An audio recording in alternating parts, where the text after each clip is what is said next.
We're talking 700 kilometers of altitude. Opening a capsule that has to first have its pressure adjusted.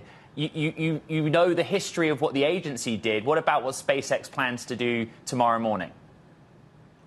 Well, this is a very exciting mission, whether it was a government NASA mission or what it is, which is SpaceX and the private entrepreneur Jared Isaacman paying for this. So it does not involve our tax dollars. The other 3 individuals going with Jared are SpaceX employees. So it's a really exciting mission. It is stretching the envelope, pushing out the barriers to what I know Jared is driving toward, which is a spacefaring civilization. You need to take new risks, and that's what they're planning to do here.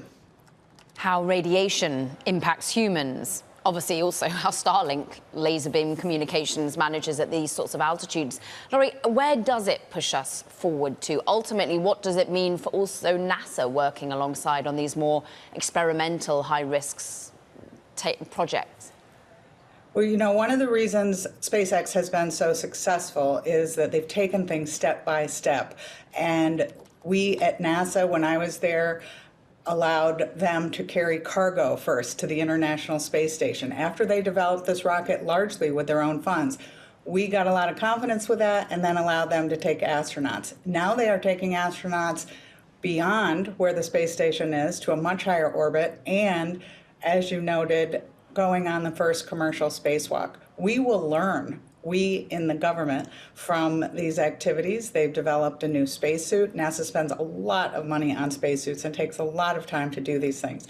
SpaceX is showing us the way, and if it is successful, I think NASA will be not far behind in trying to embrace this and be able to utilize SpaceX ultimately for even more activities. They have proposed servicing Hubble. I think this mission is planned, as Jared initially, as a precursor to being able to boost the Hubble Space Telescope to an orbit where we could use it for longer scientifically.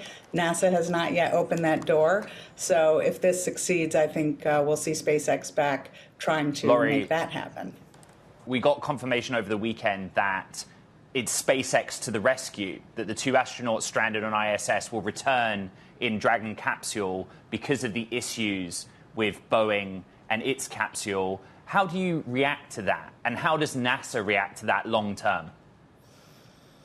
It's surprising that the Boeing program, Starliner, has had so many problems when they were awarded both Boeing and SpaceX these contracts through the government. They got a lot more money. It's taken them now more than 4 more years and now not successful. That said, the point of competition is to drive and make things better, and we successfully have SpaceX and Dragon able to do this. So I think part of this story isn't really that the astronauts are stranded, but that we have this option with the Dragon to bring them down. Of course, we also have the Russian Soyuz program, which 10 years ago, NASA was more than happy to use as a backup. So it's a setback for Boeing. It's something that NASA had hoped wouldn't happen, but it reinforces the value of what NASA's plan has been. And frankly, all props to SpaceX.